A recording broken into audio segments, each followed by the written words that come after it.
Welcome to round 4. We unfortunately had to mulligan to 5 on the play, but we're going to keep this. We got a Thoughtcast, Carapace Forger, that kind of thing. He plays an island. I don't know what that is going to mean for us. We're going to go ahead and try the Carapace Forger here. We only have 2 artifacts as it stands. He's got a Prism, so he's going to be a post deck. Land is not there, so this would cost 2 colorless and blue, so we're just going to end up playing another Forger.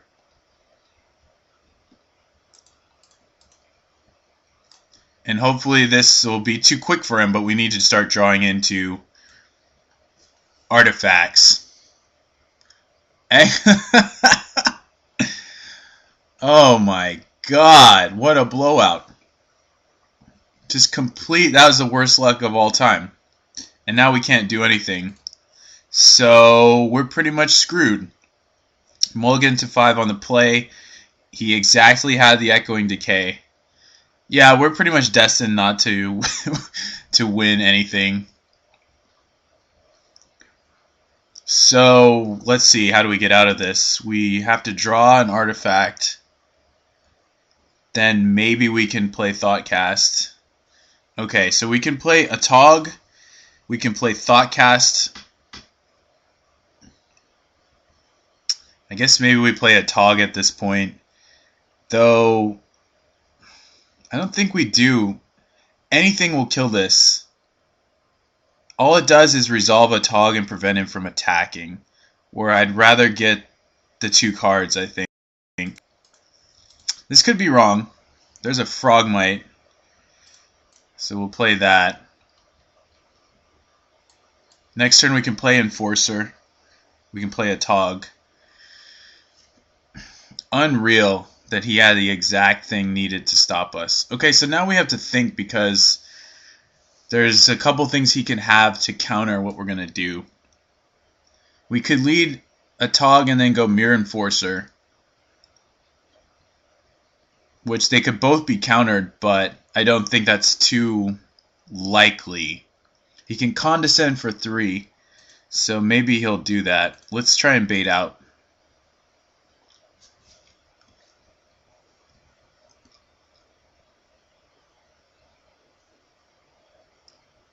I think it's pretty clear he has to counter that. He chooses not to, so he's not concerned about that, or he's just unable to counter it, which doesn't seem likely. So we're just gonna pass. We have an Atog on the field. He's probably gonna block it, or not block it, kill it. Echoing Decay, so we'll just sack.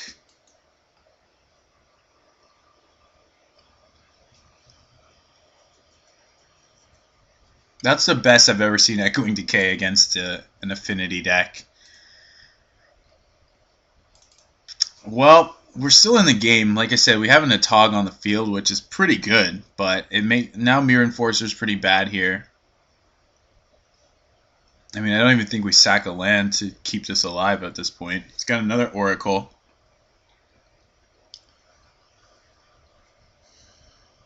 The black removal is going to make it very tough. Next turn, he's got 3, 6.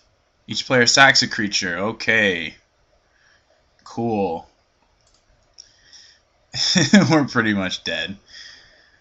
Though, I mean, we could dig out of it. I just don't know. There's a star, so that'd be 5. Do we sack the star now? Probably not.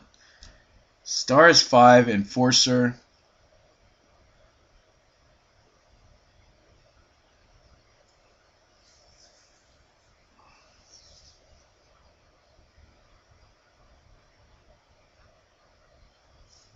So we can play one guy.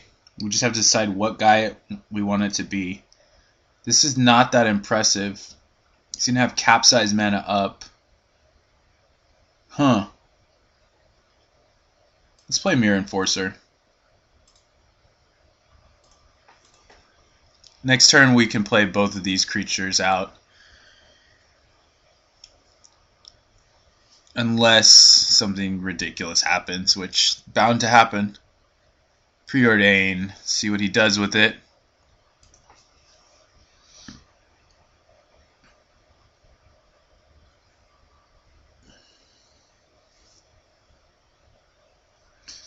I feel like game 1 we should definitely be favored, but the mulligan and that ridiculous echoing decay is just going to be really hard to beat now that he's gotten into the later stage of the game. Kept 1 card. He's got 5 mana, another Innocent Blood.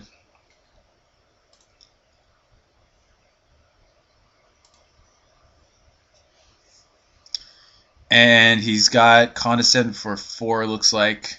We've got another Enforcer. I think we'll try the Sun Chaser first and also draw a card with it. Do that so if we draw Carapace Forger, it's an option. He might just counter this. He can Condescend for 3, actually. Counterspell, alright. Draw a card. 1, 2, 3, 4, 5. So again, it's one or the other. We go with a Tog, it's not the best against another Innocent Blood. Guess we'll play Mirror Enforcer again. We've been representing Galv Blast, so maybe he puts us on that, maybe he doesn't. 6 mana available. Preordain again. I mean, we can definitely pull back into it with Thoughtcast into some other things, but now that he's topped both of them, and he's going to just Muldrifter. Okay, that's not too bad. It is bad, but it's not too bad. So, just attack, vomit the rest of our board.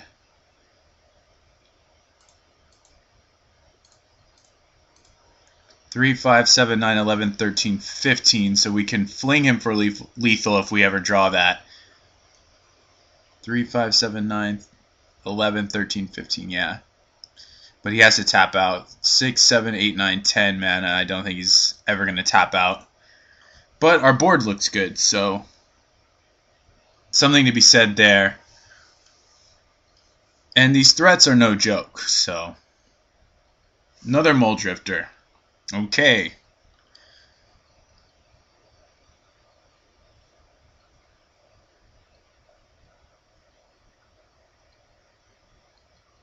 Doomblade, alright. And 6 cards. I think we just attack into this.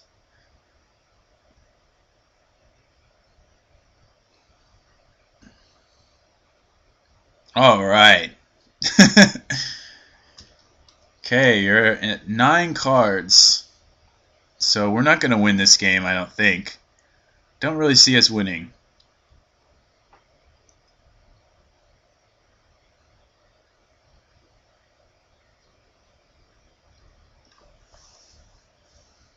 Yep. Alright. Try and get these guys off the table if we can. Double block.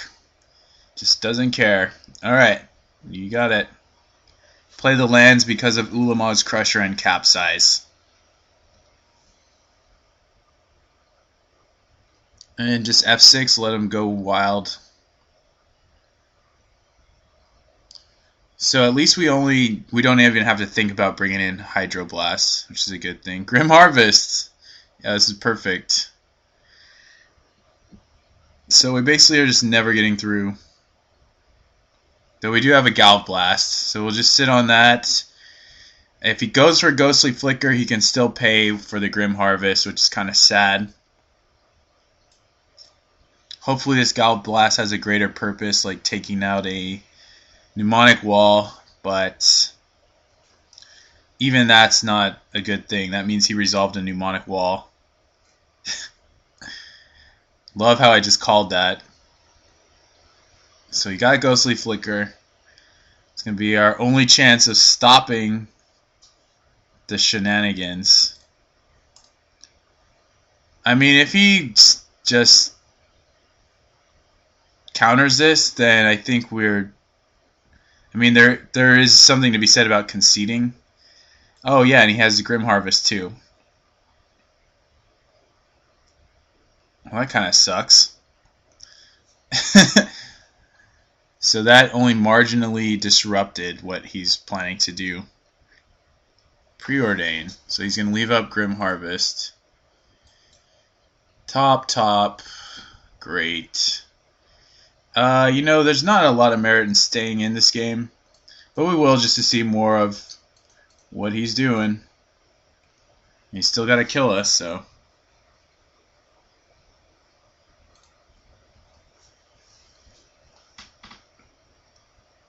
And maybe he's playing Karavek's Torch, maybe he's playing Crusher, we don't really know.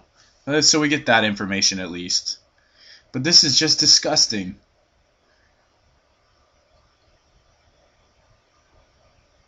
What did we do to deserve all this? So he's just going to have some fun.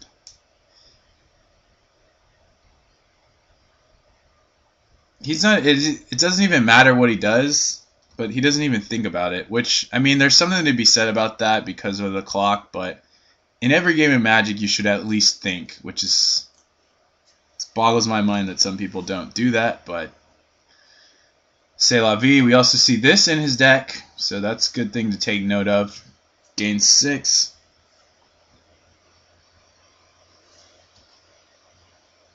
And he's got 2 minutes on us, which is pretty terrible for us. Should never be in that position, but that was our fault. Let's try and do this and see what happens, see what we get out of it. We'll just add blue. And it's a Sun Chaser. Okay.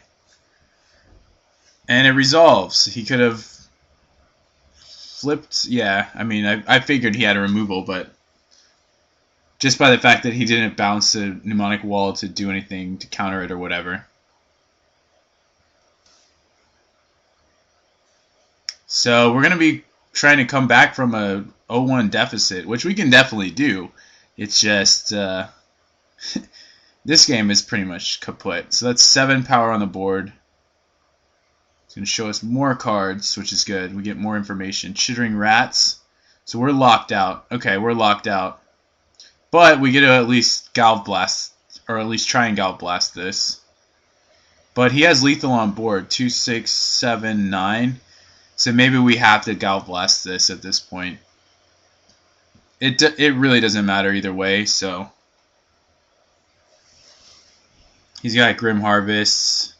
It just buys us another turn, which costs him maybe 10 more seconds or something, and that's pretty much it.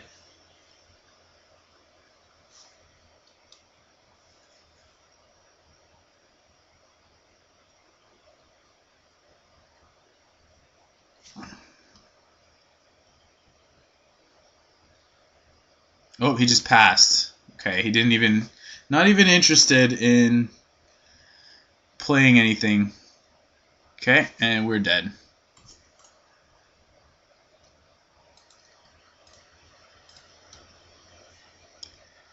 So we're going to want to bring in Pyroblast. We're going to take out Fling because he's got Counter Magic.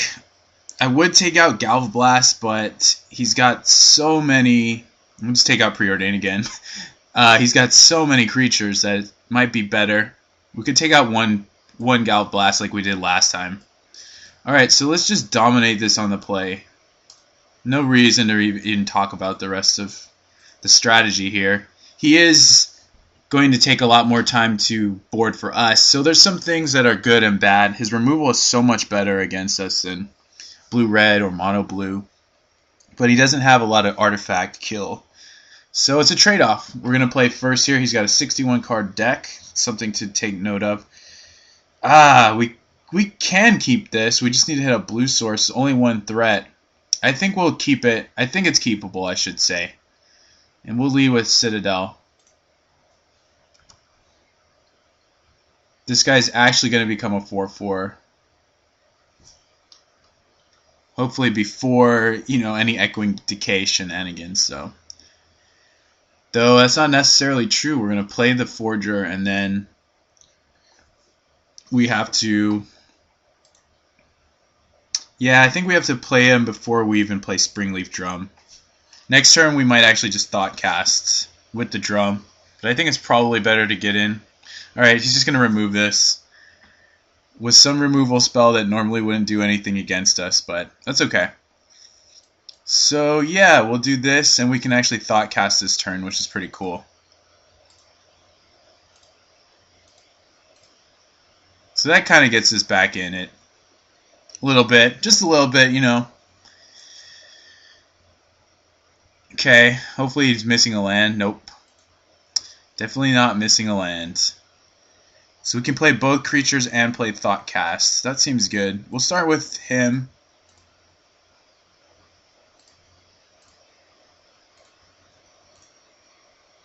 There's a Pyroblast that we can't cast, so just gonna have to hope for the best. Hopefully he's just too slow to stop this.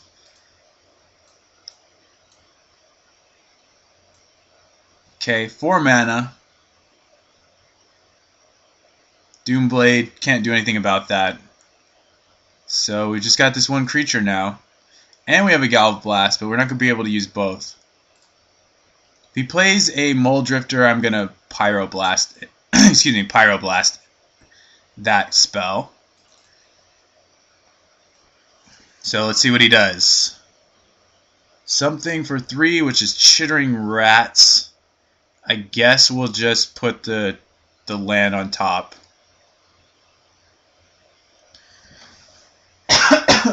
And just hope that we can race him.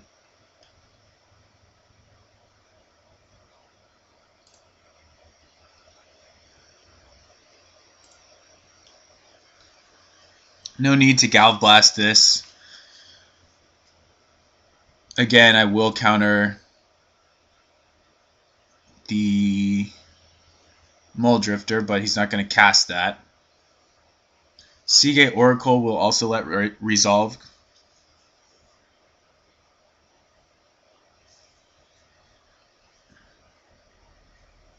Because it doesn't actually put him up on cards. It's just a 1/3 that replaces itself. And we'll play this first, see if there's anything we get out of it. Thought Cast, very nice. So the flow of this game is going a lot better for us. We've got a couple Pyroblasts, a Galv Blast. We're looking pretty good, actually. Though he probably has removal by this turn. We should be able to draw into more creatures. I think. We've played 3, it looks like. Kind of feels like he took out counter spells, but maybe that's just because he's been on the draw. He hasn't had a chance to really use any. Mole Drifter with Evoke is going to resolve, and we'll just counter the Ghostly Flicker. I mean, we could counter both, but if it's going to be sacrificed, then I don't feel like countering a Divination.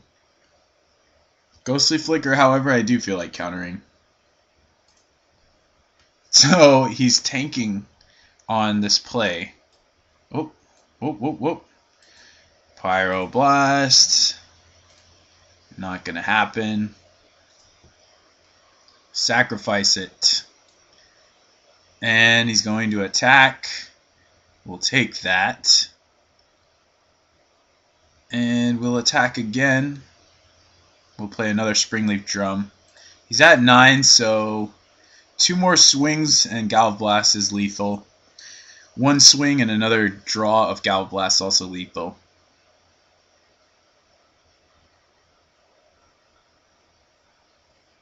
Preordain, we're going to let resolve.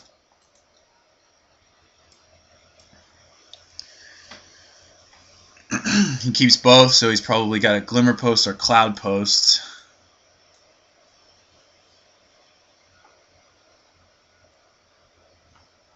Seagate Oracle, we're going to let resolve. We're winning a race, so I don't really, again, I don't care about these 1/3s at the moment. Yeah, that sucks though.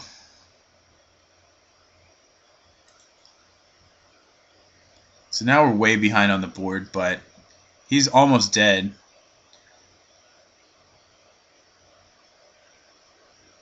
Preordain again.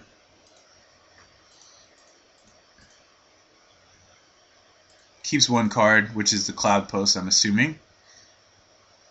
And now we're somewhat flooded here, but you gotta just keep rolling with it.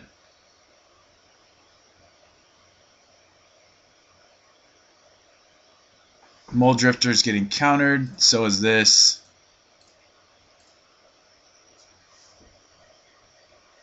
Taking 3. Not using up the Galv Blast yet. Needs to serve a greater purpose. What's this? Evoke? Okay. Sure. Hits the land. We hit Big Johnny. I don't know why I called him Big Johnny. That's kind of odd. He's probably just going to remove it. Like I said, probably just going to remove it. So we go to 6. Do we want to go to 6? I guess we got to go to 6. Bottom, top. So this first foray with Affinity not going very well at all. At all. I think those first 2 rounds were super academic and we won them very, very easily. But then the last 2 rounds have just been a nightmare. And it feels more like bad beats than a bad deck. Just for the record.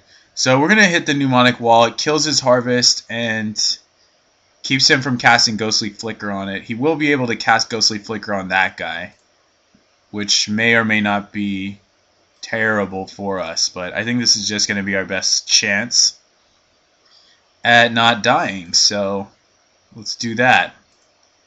And she's, of course, going to get killed. But what are you going to do?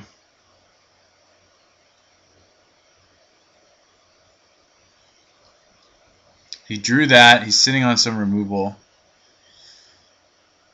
So, if I block, she's going to die to an echoing whatever.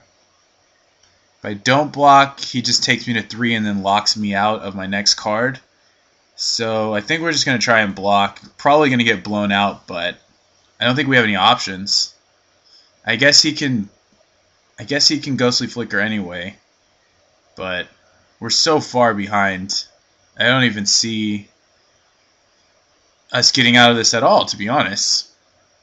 It's just going to hard cast something. It's just going to Ghostly Flicker right now. Alright, great.